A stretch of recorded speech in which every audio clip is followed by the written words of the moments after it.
Blackbird pilot, and my friend Colonel Harlon Hain. Where's the button? Good morning. It's a real pleasure to be here, and I apologize to every one of you. I didn't know this organization existed. And I will cut mine very short because I covered about 3 hours of it last night and this morning for those that were present.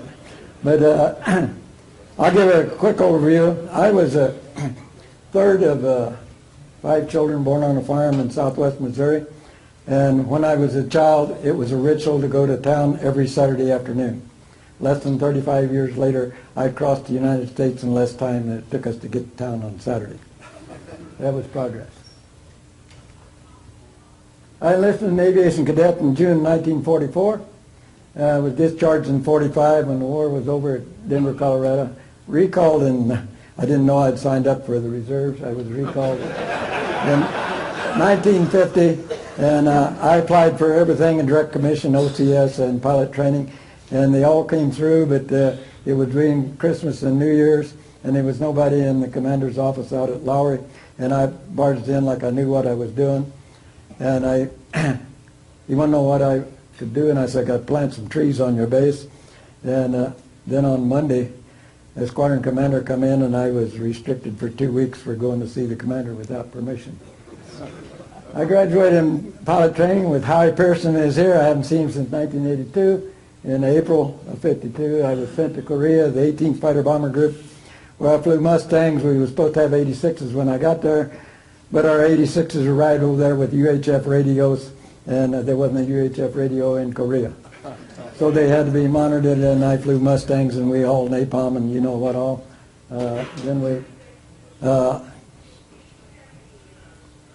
The knee jerk, the first time I knew a knee jerk was and I met my replacement, F-86. I was on top of the world. I was driving the F-86F, and we were doing what we'd been doing, and we had so many F-86 jocks that they didn't know what to do with them, and we got a new commander in, and if you weren't a regular officer and a graduate of F-86 school, you were looking for a new job. I went to Seoul to a reunion, kind of like this, only it was the University of Missouri. We had a reunion there, and guess who was there? Maxwell Taylor. He went to Missouri, and we were powwowing and talking about the sad things of life of being kicked out. Well, I was happy because I was going to go up and fly the F-86 Recce Bird, which they had their Kempo, but didn't have a pilot. And when I showed back up at the base, I was surprised to find out that the guys that I've been flying with had a party the night before and shot the lights out, and they were really perturbed, to say the least, because they thought we were having a riot. And we were all shipped out very rapidly, and we went to Mosquito outfit. And that's how I became a Mosquito, and I didn't know that was lead-in training for the SR. But on a myth, and I'll disperse one of the myths right now. Well, it will not go over 100,000 feet, and the other one was that you'll be scared that you're going to get lost at traveling at that speed. And yes, I was. I was one of the guys scared of being lost traveling over 2,000 miles an hour. But I'll disperse that because at that speed you'll see something you recognize. You can see a long ways from 85,000 feet. And it's those big hills they call the Rockies, or that river, and they call the Mississippi, or that big lake they call the Atlantic. And they come up pretty fast because you can cross all that in 1 hour. I couldn't hold a job. Some of the main airplanes I flew when I came back, I was flying T-Birds, and at the same table with me was Gus Grissom. We flew together for 3 years. Then I went to B-47s. I got the first multi-engine assignment. No way am I going to fly multi-engine. I did. Had an all-lieutenant crew. And we skunked the rest of the wing so bad we more than doubled anybody in points because we didn't know what we were doing. They upgraded us, made us a lead crew, and the order to come in is for a lead crew to go to Loring, and I was there. I went to Loring, all lieutenant crew in B-52s, unheard of. And then I went on and flew the C-47 at school because I had tailwheel time, and I'd become an IP after 2 rides. And then the C-39, and then I guess the silver platter of my career is the SR-71, and you'll see it over here. Please bow and because you're still paying for the fuel. And then my last assignment was to RC-135s in Athens, Greece, of which the troops there set a record that will never be broken. And you never say never. But they went 1,056 days and never dropped a sortie, and we flew every morning at 4:30, 7 days a week, for 1,056 days. But they would have thrown that cotton-picking airplane. I've never seen maintenance guys so gung-ho as they were there. And guess what? The only thing we had to do? Same thing that my instructor told me we had to do, and I asked him. He started me in graduation, and then he graduated. He went to Korea and flew his 100 missions and was back to graduate. He was flying up with 7 sorties a day, and they didn't even refuel between it. That's when they was down to Busan. Just go get a load and dump it, get a load and dump it. And he come back and graduated. But he left a case of beer in the seat. And what did we do to motivate the troops in Athens? If you haven't got Bud, you don't have beer. And the airplane come over every 2 weeks, and it was loaded. This is a forgotten war. And I, more so that when I was tapped to come here to find out what was out there and who's doing what, and found out that some people have rewritten history. I've seen that in the SR already, where they've rewritten history. The guys, Johnny Come Latelys, the guys that's written a lot of books, be careful. There was 2 squadrons when it started. And this is a little bit about Korea. The people there was unbelievable. I found them just decent, ordinary people like you and I. They could carry immensely things. These cotton-picking A-frames have got wires that go over their shoulders, and we saw the Northern carrying ammo up the side of the mountain, and they had these things on their back, and they're very slow. But when the artillery started going back and forth, they'd get behind a rock, and they're like sheep. If one guy ran over here because this rock is better, there'd be 5 more moving get behind the same rock, and then they kept shifting back and forth on the front line. But the villages were sort of scattered out, and it's surprising to me that there was any left, because I was there 52 and 53, and I left just before the war was over. But man, that country is not too big, and we saturated it with bombs or napalm. And when I was in Mosquito, there was a little chapel that was up above, right at the front line, and I went up there to see what was going on, because we'd napalmed that when I was in the Mustangs. And you go in there and it takes all the oxygen out. I guarantee the engine will quit before you get out the other side. And that's a long time before that mother starts when you come out the other side. But this guy was there, and he said, yeah, it had been overrun 3 times. But the villages, the walls are very thin. Anything they can find, they put on to make a shack out of and live. The Japanese were there for some 1910. I didn't know that, so I was looking at this, but they occupied Korea since 1910. And then at the end of the war, we gave it away, I think.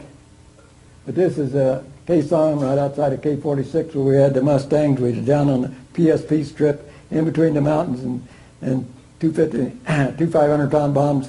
And you climbed out through the valleys and got airborne. But that was better than the F-84s over there. They had one little bomb and dropped it so high they didn't know where it had gone. So that's what we called them when we were over their control. It's a little bit about Korea. We were arguing, trying to get Russia to come into the war to help us shut it down over there, and they finally come in at the very end. You see, when they arrived up there on the 8th month, and then we divided it up, they got the position going only 3 days later, and the Soviets meet the parallel on the 24th. They moved in, and the war was over, a month later, and we gave them half of it.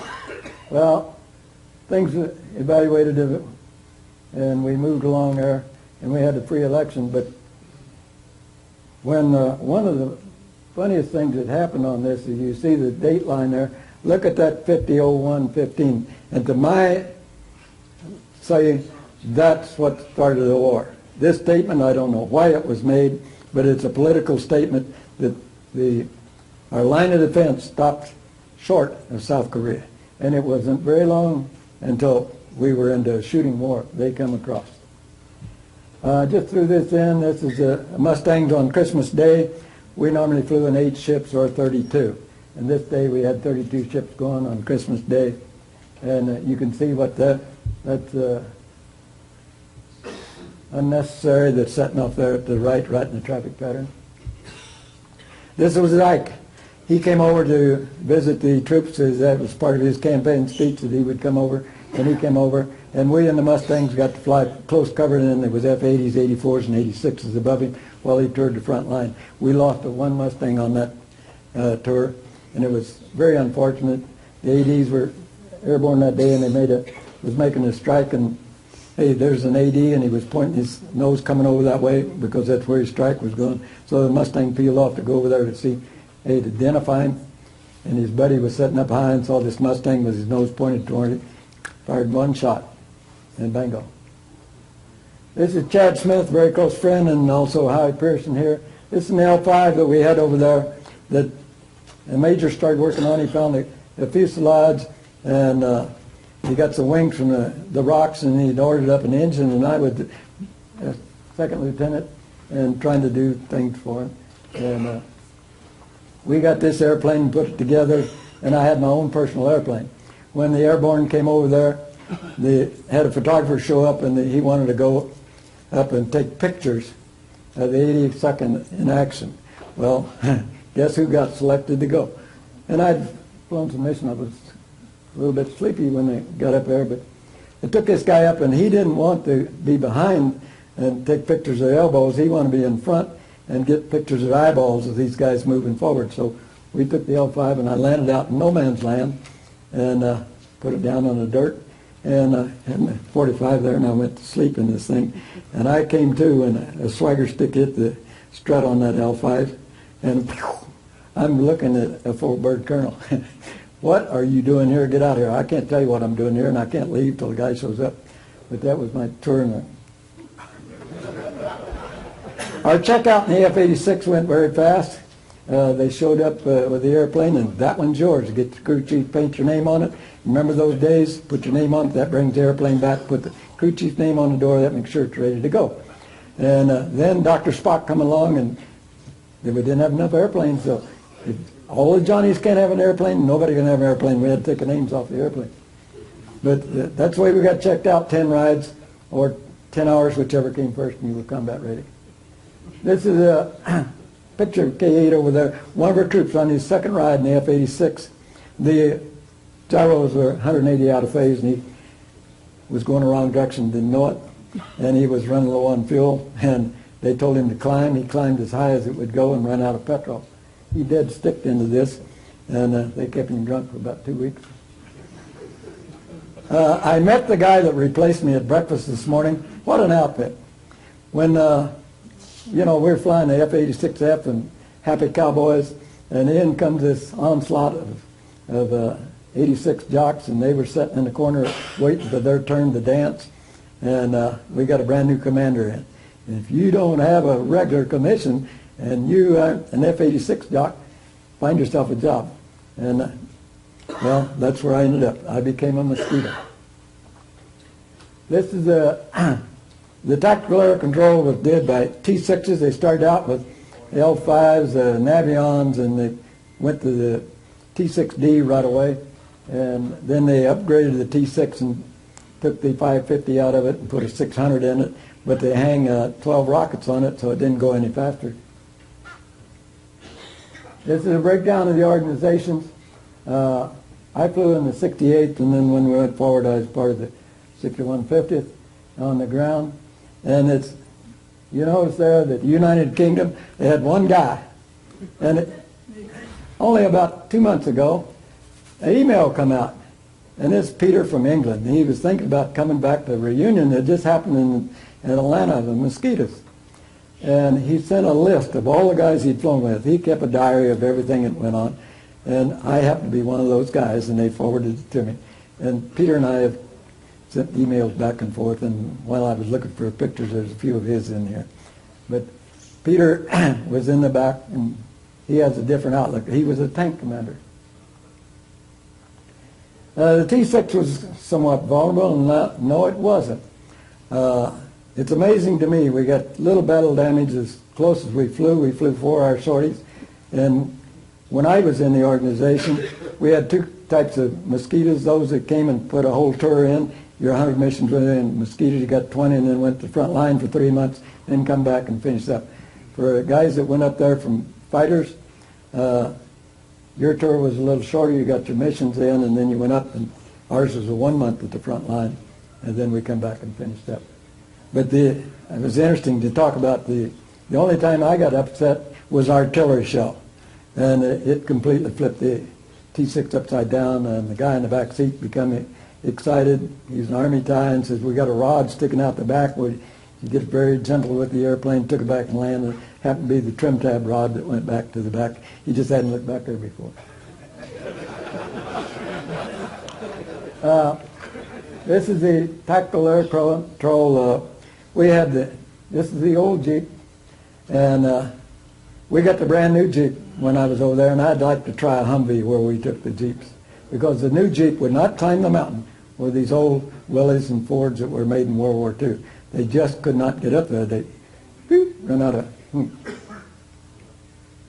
This is a picture that I found was very replica in the early days. We were pretty solid at the K-47. We had PSP, but and this was our AWACS back in the Korea.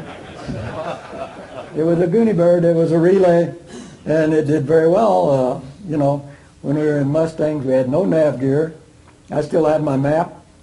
Got the circles, you know, how far you're going to be on time, and the radials on it. If you fly this way and you go, you're going to be over target when you break out.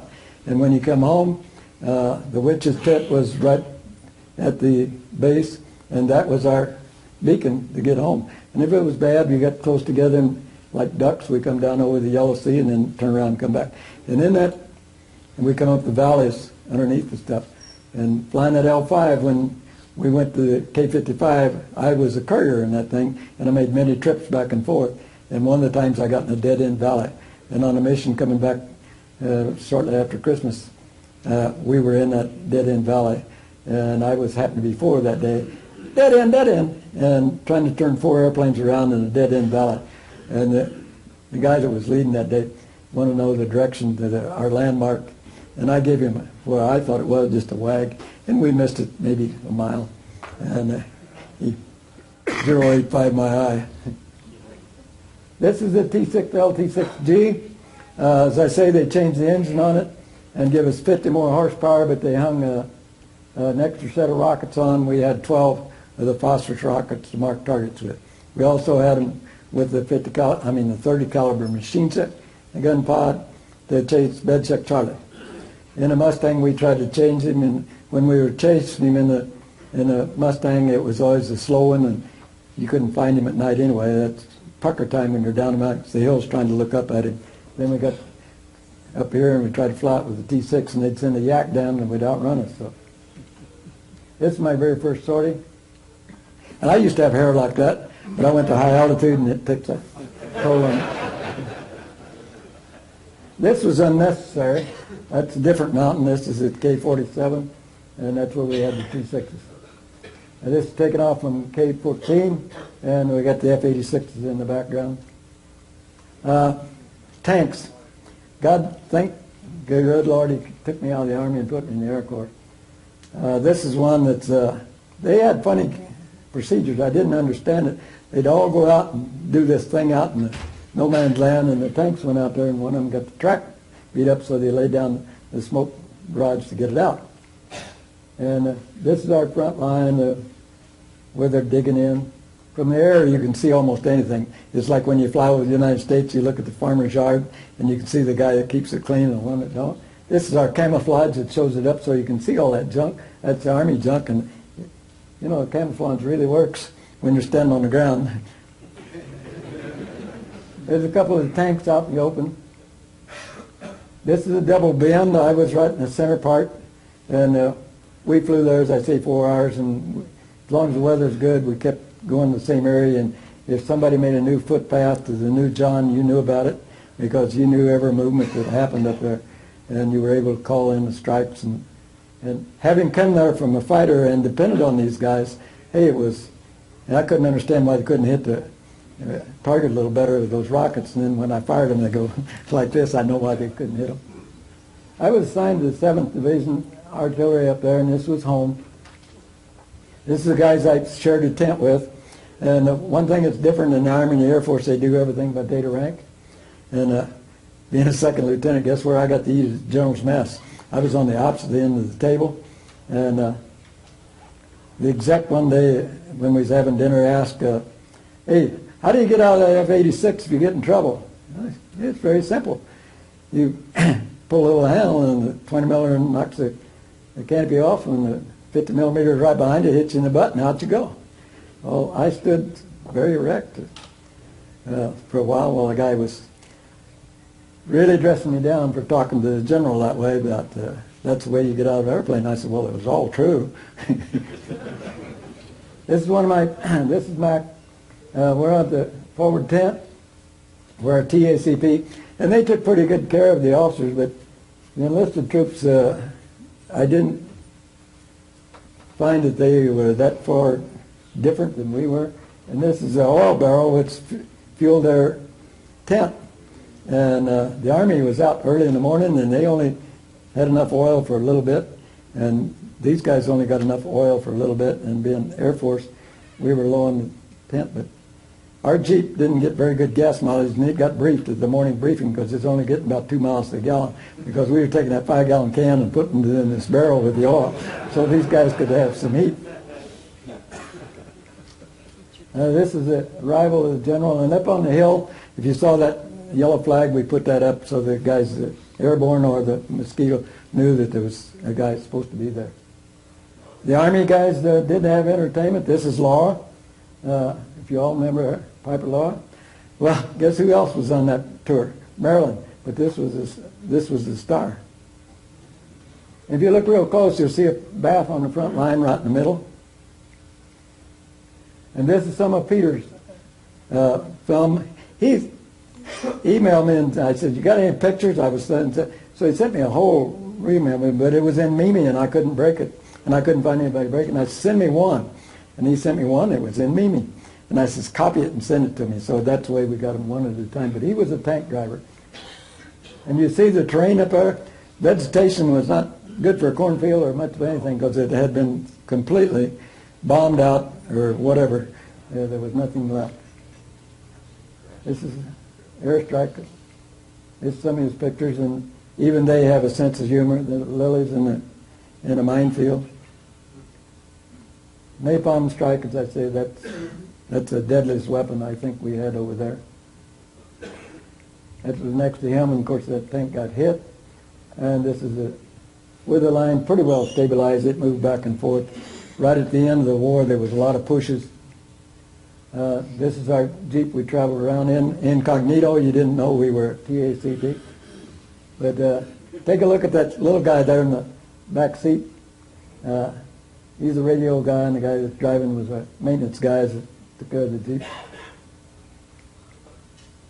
And this is our radio Jeep. I'm sure anybody that followed one of those, it didn't take them long to zero in on a Jeep. And I see that some of them didn't have the long wire. We had a long wire, and we would get along as far as that wire would get and get in the trench lines to put in strikes from up front because it wasn't long till the mortars were coming in. This is old Baldy. Just before I left the fighter outfit, every airplane in Korea, including the B-29s, were striking old Baldy for 3 days. And guess what? At the end of it, an American walked off, forgot his camera, and went back and got it. But they took over the hill. That hill changed time many times. We had many visitors to the front line. You never knew who they were, but at one time we were told it was senators, and it struck me kind of funny, but the guy had his helmet on backwards, and after the guys put the strikes in, he whispered on the front line, are they going to napalm now? No, it show's over. But we had a lot of that up here. The Army, it was interesting to me to follow the artillery that they were doing. And when we went to the front line, there was part of the roads that was between no man's land, and this was, you had good information about to go on. That's the front line. And God, I was trim back then. Do you guys have that problem with things changing a bit as you go along? But we're just in front of the hill, down on the front face, and that's where we strung the wire around to. This Ethiopians, they were right next door to us, and I made another mistake in my life.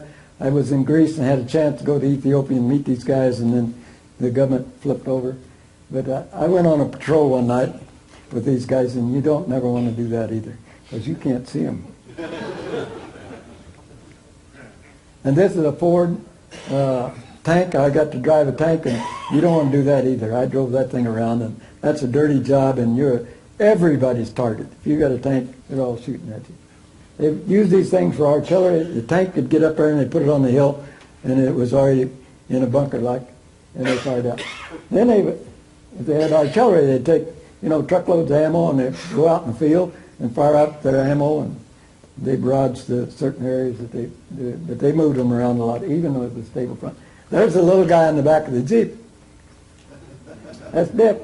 And this is Peter from England that flew in the back seat with him.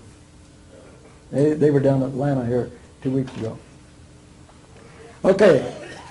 I've covered it in one quick to get it back on schedule here. Get any questions? Yes.